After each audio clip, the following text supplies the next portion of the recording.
Lúcio Gem...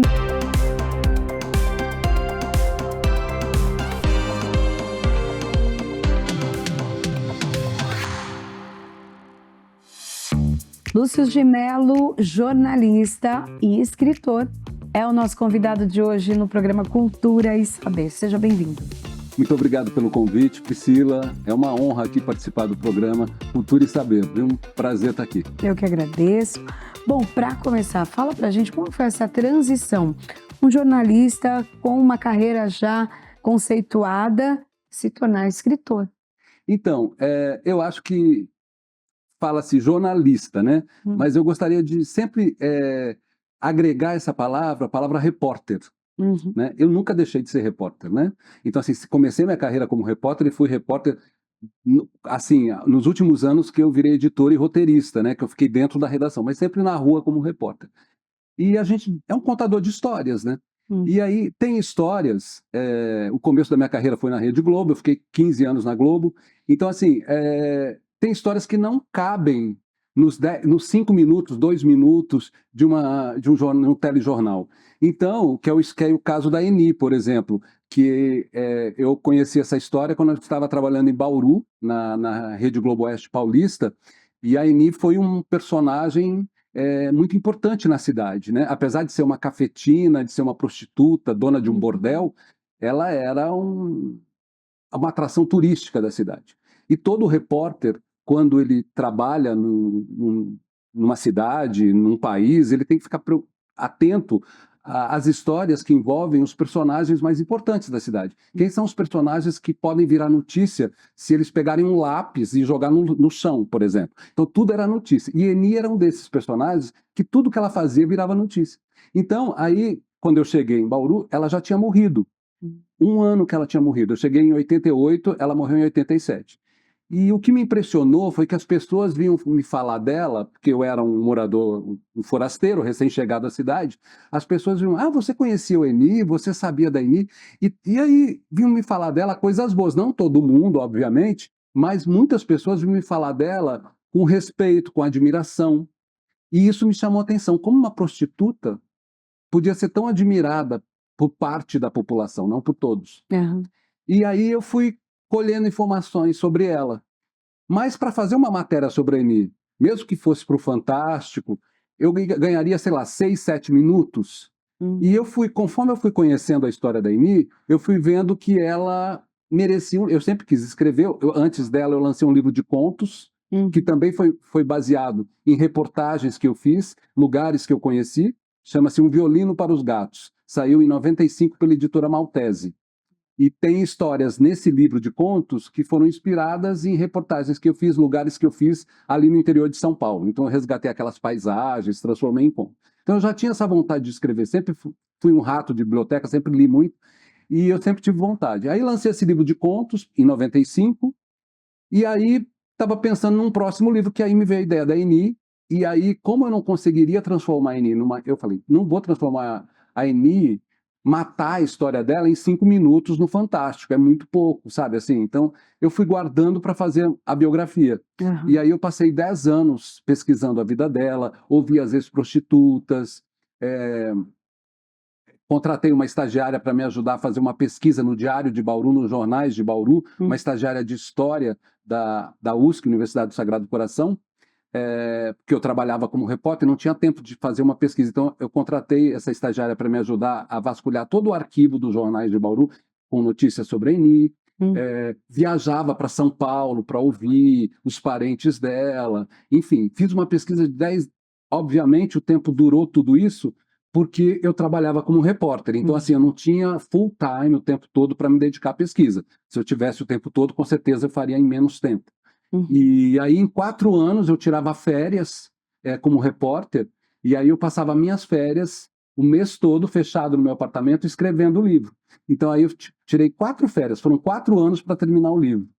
E aí eu lembro que eu mandei os originais para a editora Objetiva, que era do Roberto Feite, na época no Rio de Janeiro, e a Valéria Mota, que era a editora que me atendeu, logo se interessou, porque ela disse que eu vendi muito bem a manchete, quando eu falei com ela, eu falei, estou escrevendo a história da última grande dama de bordel do Brasil. Então ela achou que eu vendi muito bem para ela essa informação, e aí ela já se interessou, falou, Lúcio, vai me mandando, conforme você está escrevendo, vai me mandando 50 páginas, enfim. Aí o livro foi aprovado pela Objetiva, saiu, foi assim, um sucesso, saiu em 2002 a primeira edição, ficou na lista dos livros mais vendidos da Veja, da Isto É, do Globo, chegou a 6º lugar, ficou 6 meses, virou best-seller. As livrarias, você ia no Conjunto Nacional, o livro da Eni não é esse livro, era o outro, tinha a foto dela na capa. Estava decorando as vitrines, foi um sucesso muito grande. Eu vendi os direitos para cinema em 2004 para Lexi Areta, da Casablanca Filmes. Existe um projeto que está em andamento, mas ainda não se concretizou. E aí, depois do Eni, eu lancei A Travessia da Terra Vermelha, que é uma história da Segunda Guerra Mundial, né, dos refugiados judeus que foram para o sertão do Paraná. Antes até de aprofundar, então, nesse outro livro, na Eni, qual foi a principal dificuldade? Levando em consideração que a pessoa tinha falecido, então, né? Tinha ali um ano que ela havia falecido, você tinha relatos de pessoas, então isso também, né, a gente, até como jornalista, sempre acaba duvidando de tudo, desconfiando de tudo. Como que foi, assim, qual foi o momento mais difícil para a elaboração dele? Então, eu acho que o mais difícil foi convencer algumas pessoas mais íntimas da Eni a abrirem a história da Eni para mim, entendeu? Assim, a falarem, por exemplo, a família, a sobrinha dela, por exemplo, tinha um cargo super respeitado em Bauru, num órgão público. Então, assim, ela tinha medo essa sobrinha, por exemplo, porque ela tinha receio de falar. E ela pediu para eu trocar o nome dela. Ela só aceitou falar comigo se eu trocasse o nome dela, como outras pessoas pediram também. Por exemplo, teve um médico que atendeu a Eni, que me pediu para trocar o nome dele.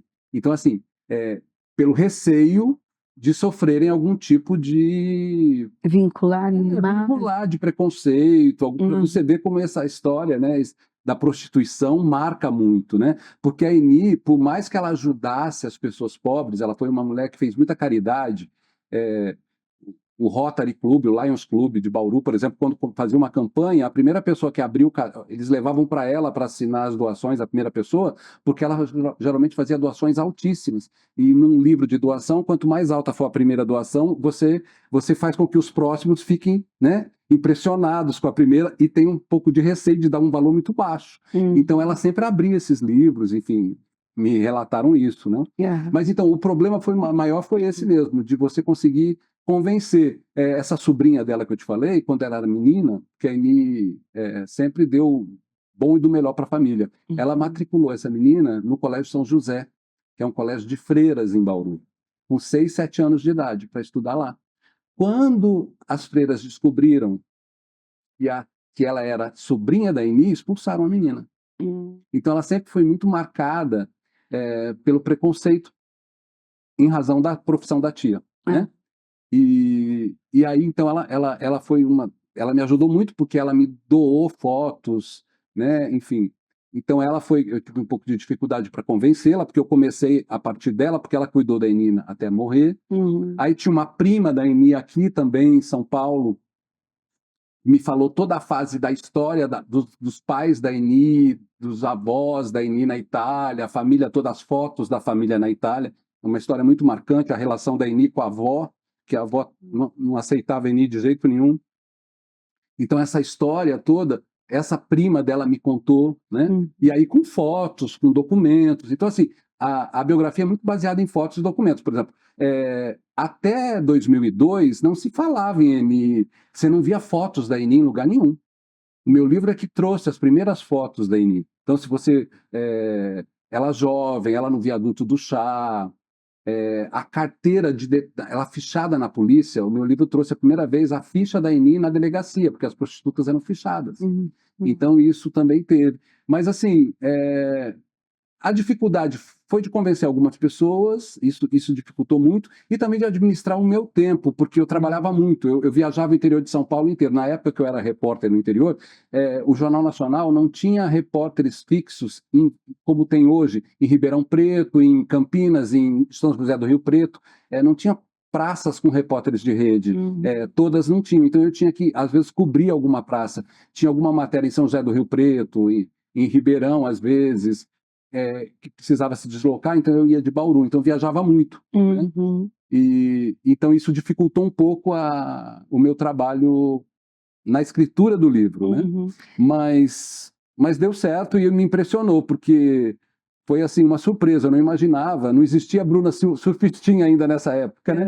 Então inclusive é um detalhe que eu posso falar aqui, que muitos colegas de profissão torciam o nariz quando eu falava que estava nesse projeto, porque para eles tinha tanto personagem com mais valor social, entre aspas, para se falar. Por exemplo, você fazer a biografia do Chateaubriand, você agrega valor ao seu nome, né? Agora, fazer a história de uma puta, que valor que vai agregar ao seu nome? Então, eu acho que isso mostra como eu me desprendi de qualquer vaidade, porque eu acho que o repórter tem que estar interessado na história do seu lugar, da sua aldeia. Né? E a Aini era um personagem, eu fui levado pelo valor da história dela, eu quis contar a história dela. Não estava preocupado se eu ia ser, o Lúcio é o biógrafo do Chateaubriand, ou é o biógrafo do José, sei lá, biógrafo do Jorge Amado, sabe? Então, assim, eu abri mão da vaidade para contar a história de uma puta, de uma prostituta, que eu acho que tem o seu valor social, sim, né? Porque até aqui o governador Geraldo Alckmin, um projeto de lei do ex-deputado Pedro Tobias, que foi presidente dessa casa, da Assembleia, um grande político, ele criou um projeto de lei e foi aprovado pelo governador, na época, em 2016, pelo governador Geraldo Alckmin, que deu ao viaduto de entrada da cidade de Bauru, que fica ao lado onde funcionava o bordel, o grande bordel da Aini, o viaduto chama viaduto Aini Cesarino, em nome da prostituta, para você ver. Então, e ela até mereceu isso, né? E o Pedro Tobias, o deputado, falava que isso foi pela mulher caridosa que ela foi, porque ela ajudava os mais pobres, ela adotava crianças de mãe solteira, ela arrumava famílias para cuidar e ela mantinha aquela família até a criança ter 18 anos de idade. Então ela foi muito caridosa, né, ao lado dela. E o feedback dos moradores da região, que pelo que você fala, assim, para uma parte da população, ela era ali um destaque, Sim, né? atração turística. Famosa, Como que eles receberam essa obra? Olha, eu acredito que foi muito bem recebida pelo resultado de venda que teve na cidade. O livro vendeu muito na cidade. A dona da livraria mais importante da cidade já me falou que meu livro virou souvenir. Então, por exemplo, se você é uma bauruense e recebe um amigo, sei lá, de Belém do Pará, que vem conhecer Bauru, o souvenir que eles dão é o livro da Aini. Então, assim, compra o livro da Aini e leva. Então, assim, então isso, para mim, não tem preço, né? Então, claro que existem as pessoas preconceituosas, existem as pessoas que realmente não olham com bons olhos. Eu entendo, cada um tem o direito de pensar como quiser, a gente respeita todas as opiniões, ninguém tem que pensar como eu, né? Ainda bem que as pessoas pensam diferente. Mas eu acho que a maioria recebeu muito bem. A maioria pela vendagem do livro, vendeu muito, né? Então, eu sou muito grato por isso. Não esperava que vendesse tanto, sabia? Não esperava. Quando eu escrevi, também eu escrevi com a roupa do repórter. Sabe a roupa do repórter e do escritor ali? Eu trabalhei um pouco com o New Journalism também, o jornalismo literário, né? Porque eu tive que trocar nomes, nomes de pessoas. Então, aí tem capítulos que eles estão um pouco ficcionalizados, principalmente a parte da Itália, que aí a prima me contava, mas ela não lembrava. Então aí eu criei alguns diálogos na Itália para poder costurar a história, mas dentro de todo aquele depoimento, sem tirar a verdade dos fatos. Mas aí você cria uma falinha aqui, outra ali, dentro de como foi. Ela brigou com a Aini, ela não gostava da Aini. Então aí você usa um terminho que conversa, um termo que conversa com esse depoimento. Uhum. E, enfim, mas Bacana, eu fiquei surpreso com e foi finalista do Prêmio Jabuti, né? Então isso foi muito bom. Quando saiu o livro em 2003, que ele foi finalista do Jabuti, melhor biografia reportagem. Ele concorreu, foram indicados 10 obras, né? O Prêmio Jabuti indica 10. E aí ela estava entre as 10. E aí, entre as 10, tinha a biografia da Cacilda Becker, a biografia do Fidel Castro e do Paulo Emílio Salles Gomes. Aí eu peguei e falei assim, bom, gente, Cacilda Becker, Fidel Castro e Paulo Emílio Salles Gomes, eu falei, estou feliz de estar entre os 10. Né? E nisso já chegou muito, porque eles vão selecionar os 3 finalistas pela importância do biografado, a importância do personagem. Então, quem é Eni perto de Cacilda Becker, que era a grande dama do teatro brasileiro. Mas, para minha surpresa, a Eni foi para a final. Então, foi Eni, foi o Fidel Castro e foi o Paulo Emílio Salles Gomes. A Cacilda Becker não passou para o final. E depois, um dos jurados, muito tempo depois, aí o Paulo Emílio ganhou primeiro lugar, a Eni ficou em segundo e o Fidel Castro em terceiro. Então a Eni ganhou até da biografia do Fidel. E aí eu encontrei muitos anos depois com um dos críticos que estiveram na comissão julgadora que o meu livro participou. E aí ele falou, Lúcio, eu votei a favor da Eni, agora eu posso te falar, porque passaram-se muitos anos, e o que estava em jogo na avaliação não é a importância que o biografado teve para a história, mas a forma como o biógrafo contou a história. E você surpreendeu do jeito que você contou a história, a forma como você escreveu o livro. Então, por isso, apesar que, segundo lugar, para mim já foi muito também, eu gostei muito disso. Eu ganhei a estatueta do prêmio, está em casa e legal. Isso é muito importante. Vamos falar agora de A Travessia da Terra Vermelha, o que conta, então, esse livro e também é uma biografia. É um romance histórico. Romance histórico. Isso. A Travessia da Terra Vermelha é a história de uma comunidade judaica que se instalou na cidade de Rolândia, que fica a poucos quilômetros de Londrina, no interior do Paraná. É uma história inédita, assim, pouco conhecida. Ela foi estudada por professores na academia, enfim, mas não tinha até então um livro sobre essa história. E conta a história dessas famílias judaicas que saíram da Alemanha perseguidas por Hitler e foram salvas pela construção de uma ferrovia brasileira. Porque, na época, o Hitler restringiu a fuga dessas pessoas. Então, assim, eles podiam sair da Alemanha com 10 marcos no bolso, e olha lá, esses judeus alemães, né? E um deputado católico, que chamava-se Johannes Schauff, que conhecia a Rolândia, era corretor de uma empresa de terras lá no Paraná e ficava intermediando a venda dessas terras na Alemanha, ele também foi perseguido por Hitler e ele conseguiu fazer um acordo entre essas famílias judias com os construtores da ferrovia. Então eles compravam as peças para construir os trilhos da ferrovia e mandavam para essa empresa no Brasil, essa empresa inglesa, né? Porque é uma ferrovia que ligava São Paulo a Londrina. Você sabe que Londrina quer dizer pequena Londres, né? Ela foi colonizada por londrinos, por ingleses, né? Por isso esse nome. Então, aí esses judeus conseguiram essa forma de... Eles tiravam dinheiro do banco, dava para a empresa alemã, que construía, porque aí eles estavam comprando na Alemanha mesmo, não tinha problema, eles compravam esses trilhos na Alemanha em nome da companhia inglesa. Então eles conseguiam tirar o dinheiro do banco, deixavam o dinheiro na própria Alemanha, e aí eles chegavam no Brasil fazendeiros, porque como que a empresa inglesa retribuía isso? Ela dava glebas de terras, imensas glebas de terras para eles. Então por isso que veio toda essa elite intelectual da Alemanha, porque entre eles tinha um ex-ministro da República de Weimar, tinha cantora lírica, tinha médicos, tinham engenheiros. Então, assim, eram pessoas, advogados, juristas, eram pessoas ligadas, eram da elite intelectual alemã mesmo. Então, assim, muita gente me pergunta, mas por que eles não fugiram para Nova York, por exemplo, os Estados Unidos era um país mais desenvolvido, né? E eles tinham uma cabeça muito mais intelectualizada, né? Por que eles vieram morar no sertão do Paraná, uma cidadezinha que não tinha nada, não tinha hospital, não tinha nada, era mato, eles tinham que derrubar a mata para construir a casa.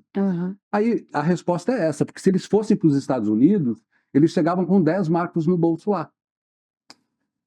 no Paraná, eles chegaram fazendeiros. Tudo bem que a maioria não sabia lidar com terra, teve que aprender. Né? Eles transformaram o sertão do Paraná num sertão ilustrado. Eles trouxeram bibliotecas imensas, tinha quadro do Renoir, piano de cauda. Então, assim, virou um sertão ilustrado. Hoje não existe mais nada disso. Eu falo isso final dos anos 30 até anos 50, começo dos anos 60. Né? Foi nessa época que Rolândia foi um oásis cultural. Então, assim... Como você descobriu essa história? Eu tenho que lembrar novamente da editora Objetiva e da Valéria Mota para voltar. Porque quando a Eni estava fazendo um sucesso e tal, a Valéria Mota, que foi a que aceitou publicar, que na verdade trabalhou dentro da Objetiva para que a editora publicasse, foi a primeira pessoa que me ouviu ao telefone, ela falou, Lúcio, agora você precisa escrever outro livro. Né? Assim, vamos pensar numa história. Aí eu falei, não tem ideia nenhuma. Ela falou, olha, tem Rolândia. É uma história que a Valéria fazia roteiro para cinema também e TV, além de trabalhar como editora de livro. Ela falou, é uma história que já pessoas de cinema já me perguntaram se tinha algum livro escrito, e dá um filme maravilhoso. Eu, se fosse você, ia atrás, e está precisando de um livro que conte essa história para alguém fazer um roteiro, para alguém poder se basear na história e fazer o roteiro. E aí ela me falou, vai para Rolândia. Aí eu fui uma vez, aí já me interessei pela história, aí acabei indo 8 vezes a Rolândia. Eu morava em São Paulo, fui 8 vezes lá para poder gravar os depoimentos, e fui uma vez à Alemanha. Fiquei quase um mês em Frankfurt ouvindo os descendentes que voltaram a viver na Alemanha. E foi muito bom, assim. Aí depois eu resolvi migrar para a carreira acadêmica. Aí fiz meu mestrado na USP, em estudos judaicos. Né? A minha orientadora, Berta Waldman, assim, é judia e tem uma carreira muito linda na literatura, como crítica literária. E eu trabalhei o romance Dois Irmãos, de Milton Ratum, e a influência da Bíblia na obra do Milton Ratum. Então, esse foi meu mestrado, que foi publicado pela FAPESP, com apoio FAPESP. E o doutorado também eu fiz na USP, com sanduíche na Sorbonne, em Paris. Eu trabalhei com Balzac, né, Honoré de Balzac, e também a influência da Bíblia na obra do Balzac. Foi um trabalho muito difícil. Eu fiz o doutorado em 6 anos, porque eu peguei a pandemia no meio desse doutorado. Eu estava em Paris quando começou a pandemia e eu tive que interromper, aí retornei. Aí depois, quando saiu a vacina, eu voltei para Paris para concluir. Então, deu muito trabalho realmente, mas a USP acabou dando um prazo, por conta da pandemia, a USP deu um prazo maior para todos os pós-doutorandos, aí, na pós-graduação, para os doutorandos e mestrandos concluírem seu trabalho. Aí eu peguei o prazo máximo, que foram 2 anos, e aí eu consegui, que Balzac, assim, para quem não sabe, Balzac é um escritor francês, Honoré de Balzac, que viveu no século XIX, e a grande obra dele chama-se A Comédia Humana, que é um conjunto de romances, contos e novelas. Ele escreveu mais de 95 romances, contos e novelas, e deu a esse conjunto de obras o nome de A Comédia Humana, que é considerada por muitos críticos como, digamos assim, uma obra importantíssima que deu um start para os estudos sociológicos, para a sociologia, a criação das ciências sociais. Né?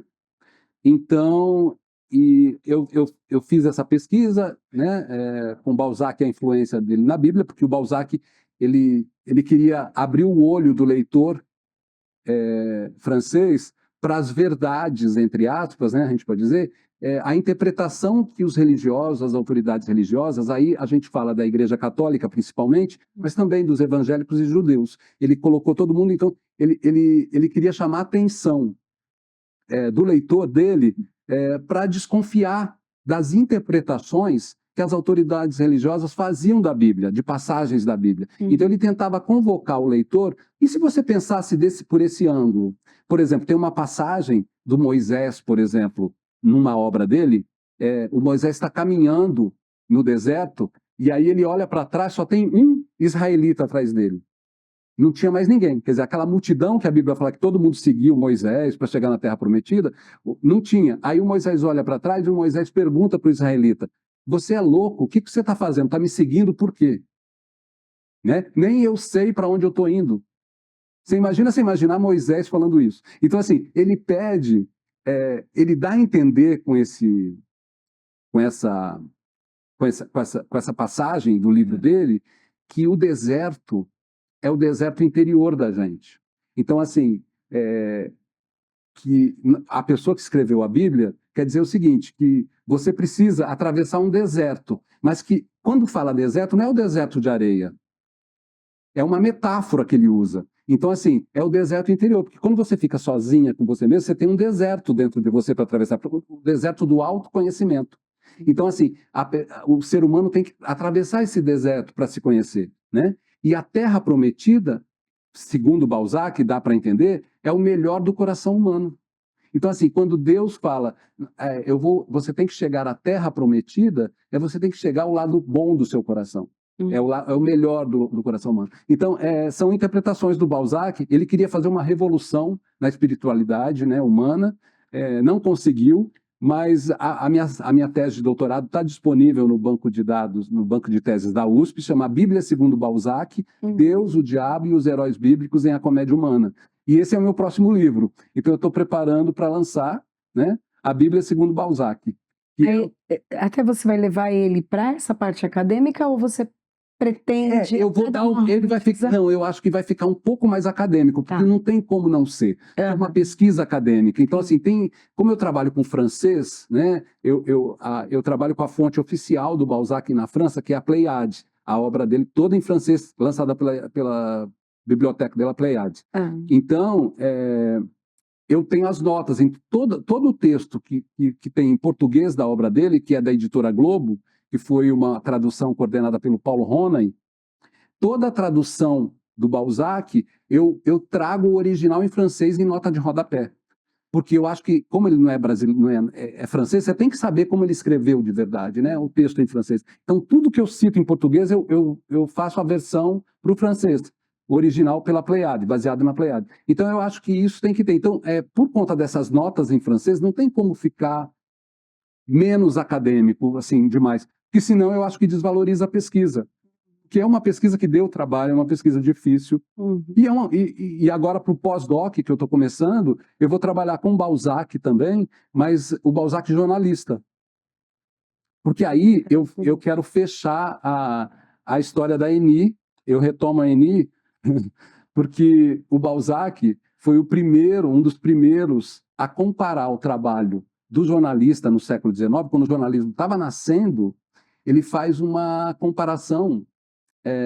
Tem um personagem dele que fala assim para o colega, moi, je pénétrerai dans ce lupanar de la pensée. Je serai jornalista, quer dizer, eu acabei de entrar num bordel do pensamento, eu serei jornalista. Então, o que ele quis dizer? Ele quis dizer que naquela época a publicidade ainda nem tinha nome e já podia constranger um jornalista. Então ele compara, ele fala, assim como a prostituta e a cortesã vende o seu corpo, o jornalista vende a sua mente, vende o seu pensamento. Então, olha que genial essa comparação dele. Isso no século XIX, isso eu estou falando em 1830, 1838, por ali, quando ele lançou Ilusões Perdidas. Esse texto está em Ilusões Perdidas, que é um livro imprescindível, um livro fundamental para todo estudante jornalista ler. Todo de jornalismo. E então, aí você fala, quando ele fala essa frase, compara a redação a um lupanar, que lupanar é bordel, né? Ele compara o lupanar do pensamento, ao bordel do pensamento, eu volto à minha Eni. Aí eu chego a entender por que eu comecei pela Eni. Você vê como a vida fecha, né? Por que eu fui atrás da Eni? Porque, na verdade, eu precisava fechar o meu trabalho comparando o jornalismo e a redação do jornalista, né, com o trabalho da prostituta, que é o tema. Então, o meu projeto chama Madame Imprensa, a redação como lupanar do pensamento. Então, é um artigo que eu estou terminando e é a minha pesquisa de pós-doc, né? Que eu acho que hoje nós vivemos uma situação tão grave, até hoje a publicidade constrange o jornalista, né? Se bem que muito jornalista não se constrange, né, em vender o pensamento, mas muita gente hoje, assim, na época do Balzac, o texto era outro, o texto jornalístico com o texto literário se confundiam na época, né? Não tinha ainda uma definição. A profissão não era como hoje, não era definida como hoje. O suporte onde se publicava era diferente, a linguagem era diferente, mas tinha uma coisa que permanece até hoje, que eu falo que era um elo que não foi perdido, que é o anúncio publicitário, entendeu? Então, até hoje, o anúncio publicitário, ele determina, pague bem, eu falo bem de você. Isso ainda vigora, por mais que não queira, né? É difícil. Eu sou jornalista, eu estou falando, fazendo minha culpa, não estou dizendo, não estou me colocando diferente. Eu sou, mas eu acho que a gente tem que se conhecer. Eu acho que não é porque eu não sou jornalista que eu não vou expor esse problema. E esse trabalho é para convocar os colegas a refletirem sobre isso, né? Não estou acusando ninguém, nem falando mal de ninguém, mas é uma forma só da gente refletir e pensar o nosso trabalho. Bom, essa conversa com o Lúcio de Mello está chegando no finalzinho, mas para concluir, em uma forma bem rápida, o que é escrever para você? Primeiro, é lutar contra o esquecimento. É não deixar que as coisas sejam esquecidas. Eu acho que é ajudar a memória a permanecer viva. Ótimo. É salvar a memória. É ser médico da memória. Okay. Parabéns pelo trabalho. Sucesso. Muito obrigado, viu? Prazer estar aqui. Muito obrigado.